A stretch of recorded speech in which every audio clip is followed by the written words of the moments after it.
Stormbreaker gets countered by Cassidy into a snap Hurricane Rana for 2, but Ospreay hits the Oscar. 1, 2, 3. He is the number 1 contender for Swerve's title at Forbidden Door. And to close out the show, Swerve walks out and has a face-off with Ospreay. There is your main event for Forbidden Door, one would assume.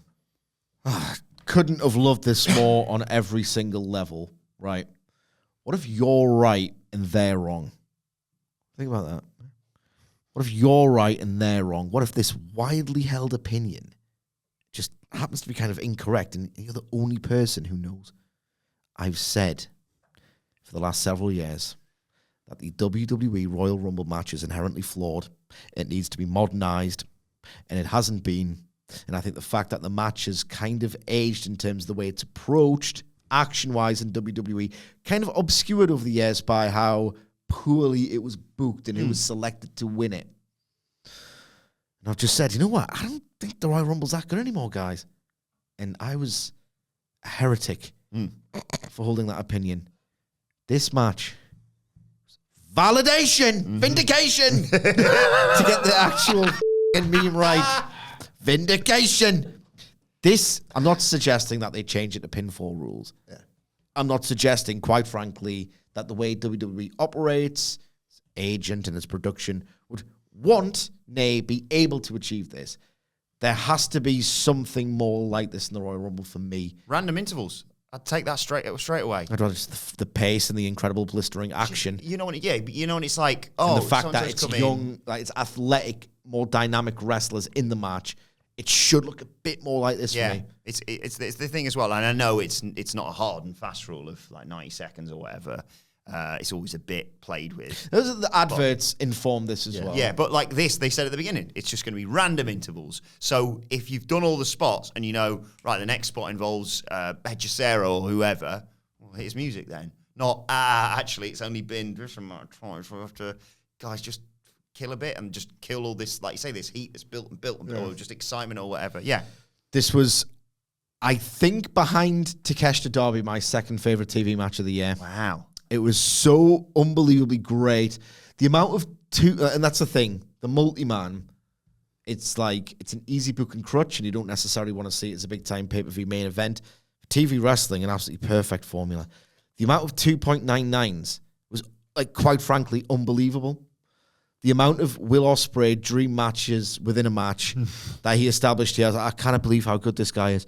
His exchange with Shota the real penny dropper, isn't he?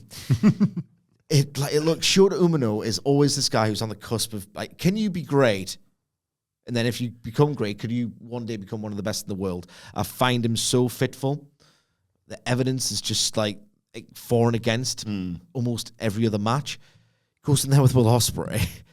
Like their match last year was one of the best matches I've seen all year. This little sort of revisit of it in this one sequence is like absolutely heart-pounding, pulsating. Duck now, or you're getting your face blown off with my elbow sort of stuff. It was absolutely mesmerizing. That Ospreay versus Pac tease, they did nothing except one pinfall and a 2.999 ad infinitum, as Excalibur says. And I was already like, well, do that as well, please. The way he bumped for that weird thing that Hechicero does, where it's like, he just went like up to the rafters, flailing about, and then got trapped.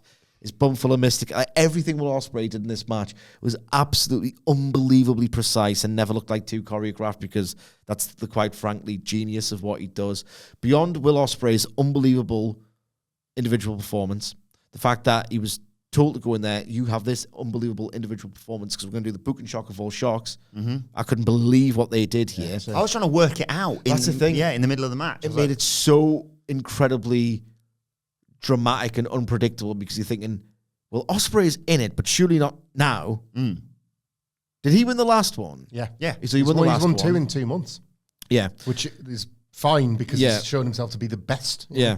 So he's won this, but he's won the last one. I'm thinking, maybe he's just in it for the match quality, because surely they're not going for this. Or just to set up like a future international championship challenger. Yes. And then I'm like, and I'm going through the gears and I'm watching this. I'm thinking, I've got no idea who's winning this.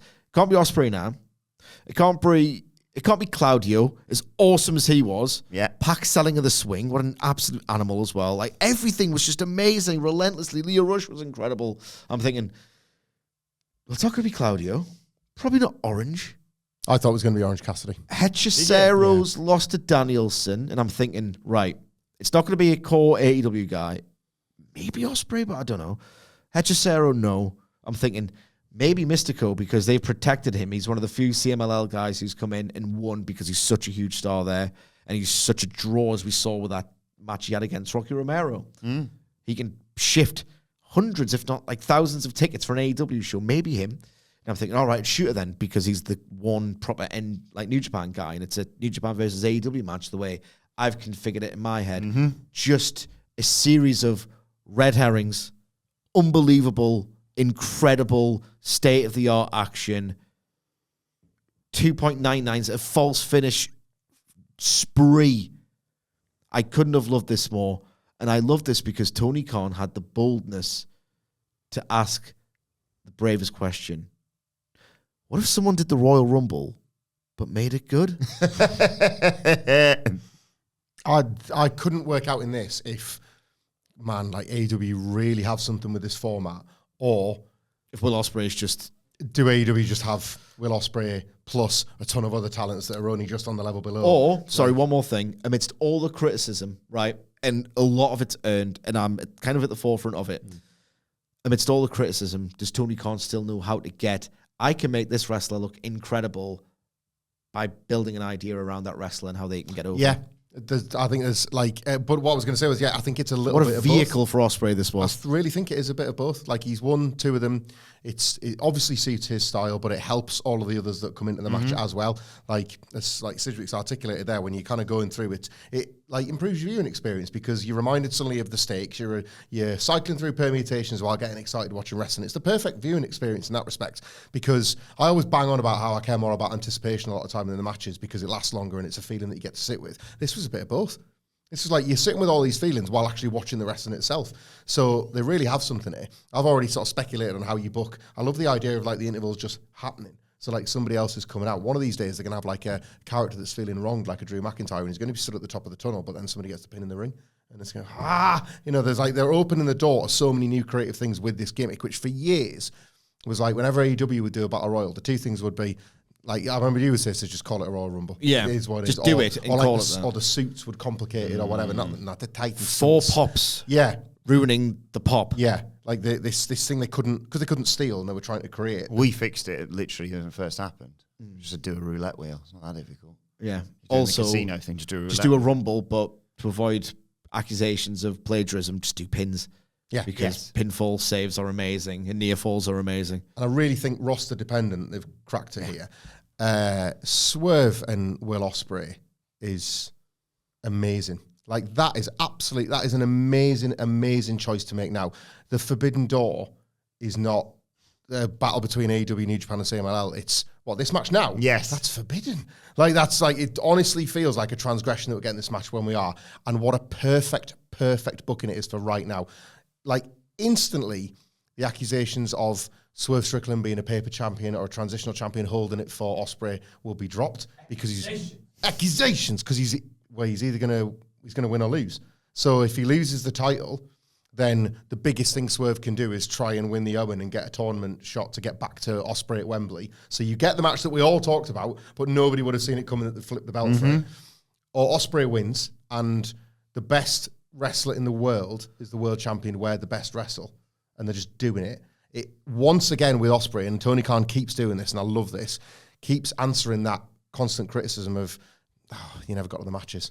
Yeah. With X, Y, and Z, with all these wrestlers, you never got to the matches. Well, he's getting all of them with Ospreay, like every single one of them, and great as well.